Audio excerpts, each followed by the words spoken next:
What's up, guys? Welcome back to my channel. So this is the third time that I am recording this review, so hopefully this one stays. Today I'm going to be discussing with you The Last Man Standing, A Suge Knight, and the Murders of Biggie and Tupac, directed by Nick Broomfield. I really enjoyed this documentary to the max. There is literally no negatives that I have about this because it was such an informative documentary.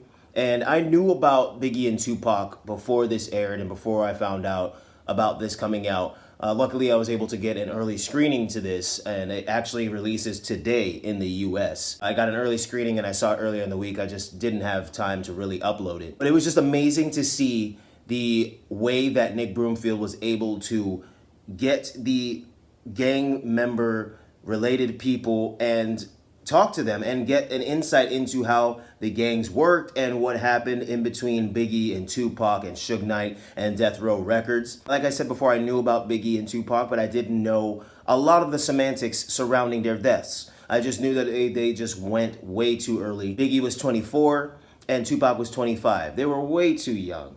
There was somebody in the documentary that they interviewed. I'm not going to do any spoilers in this because I just genuinely want you guys to go see it, and be thoroughly surprised and entertained and amazed when you watch this. There was somebody that was interviewed that said, they were just taken way too young. They were the best of friends, and then something happened and they started to hate each other. She also stated that whenever Tupac was around a certain someone, he acted like somebody that he definitely wasn't, and people knew that he wasn't. But then when he wasn't around that person, he was fine. He was his normal, nice self. There's a clip of Tupac in this documentary that actually kind of made me sad. Just seeing, the mentality that he had at a certain age and then to see what happened, it is such a great documentary to watch. It is one of my favorite documentaries to date. I really and truly cannot express the amazement I have with this film. It was just a very informative documentary. Like, I grew up in Miami Gardens, so I know about the gang-related stuff and the hood rat stuff because I've seen some of that in action. Maybe not so much gang stuff because obviously, that's really, really intense. And there's parts of Miami Gardens back in the day that were really bad. When it comes to the hood rat-related stuff, I've seen more than my fair share of it. And to see that they captured a lot of good elements of that in this documentary is really, really well done. These English guys, man, they went above and beyond to get this information, and they went about it the right way. These gangs and the leaders of these gangs and the members even are very, very particular about who they let into their circle. They're like, shoot first, ask questions later. So if somebody comes around asking questions about things, they're gonna be very, very on edge. They had to jump through hoops, and they had to jump through those hoops to get to other hoops in order to get some of this information. I give them props because, if it was a wrong gang member, they could have easily lost their lives just from asking questions. So I applaud them for going that far to get the information so that all of the people in the UK could have gotten that information, and all of the people in the US could have gotten that information too. This released on June 30th in the UK, and then the theatrical release was actually July 2nd. But as I said earlier in the video, this movie actually comes out today in the US, today, August 20th. So definitely go see it if you can. There were a lot of other interviews in this movie. You got interviews from Danny Boy, who was signed by Death Row Records as well. One thing I'll say that isn't a spoiler at all, it's something that people kind of have an idea about based on movies and TV shows. If you have a massive criminal enterprise, there is no way possible. There is literally no way that you can do everything you need to do with that mass criminal enterprise without some kind of legal help, whether it's from lawyers, whether it's from the police department, whether it's from other departments.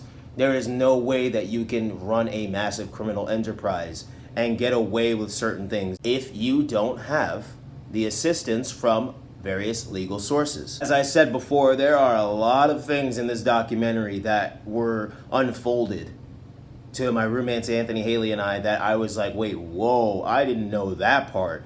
I didn't know this guy was involved too. I didn't know he was there. I didn't know he was there either. There's a lot of people that, are walking around nowadays that are in that documentary that I wouldn't say are directly involved, but are like somehow associated with various situations. And it's just curious, man. It's very curious. That's another element to this documentary that I'll tell you. it is a very interesting watch, and it's great. It's great to see this because I love how far that these people went to get this information. Definitely check this out when it releases because you guys are going to be in amazement. And hey, you might not like it as much as I did, but I really enjoyed this because it gave me a lot more knowledge about the background behind Death Row Records and Suge Knight's involvement in these murders, whether he was truly involved or not. That's for you to decide when you watch. There's a lot of cameos, if you will, in this documentary, but it's more just like footage of them with Tupac and Biggie or Suge Knight or other people in this documentary. And it's just amazing to see these people so young and to see some of them still walking around nowadays, others rest in peace. But it's just crazy to me how this comes out now, and even me, who was a huge fan of both people, Tupac and Biggie, and seeing all this information being released. I see what some people were talking about, like, you know, it's crazy how this conspiracy theory behind the both of their murders, man. It's nuts. It's absolutely nuts. There's even people who have tried to uncover the conspiracy behind this even way before this, and unfortunately they've lost their lives, whether it's been from the fact that they tried to uncover it or just from natural causes or whatever you want to believe. I don't know. Various people have tried to find out stuff before in the past, and it didn't end well for them. I'm glad that nowadays it's a little bit more accepted to go ask questions about things. Even if it isn't more accepted, it's a little bit harder to just knock somebody off just because they were asking questions. I mean, people still probably do it.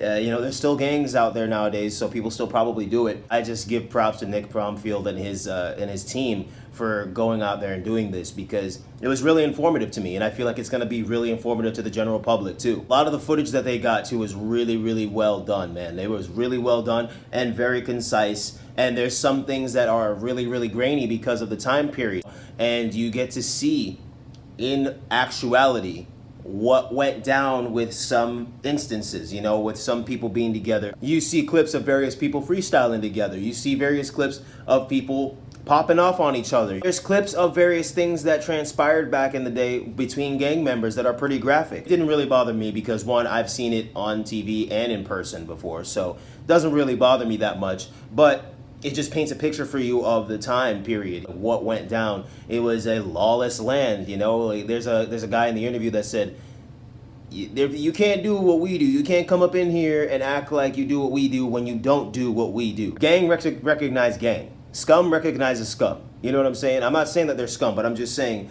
like, scum recognizes scum. There's a CW TV show that I watch that there's a character who says that in the show. He's like, you're scum because I'm scum, so I know you're scum. But you're not scum. And that's just like gang members. They recognize scum.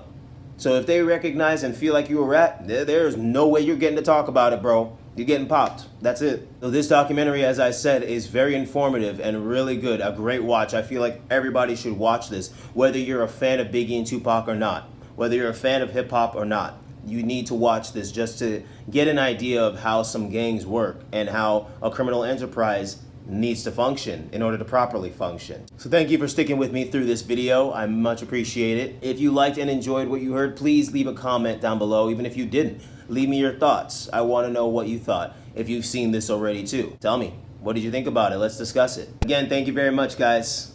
Until the next one.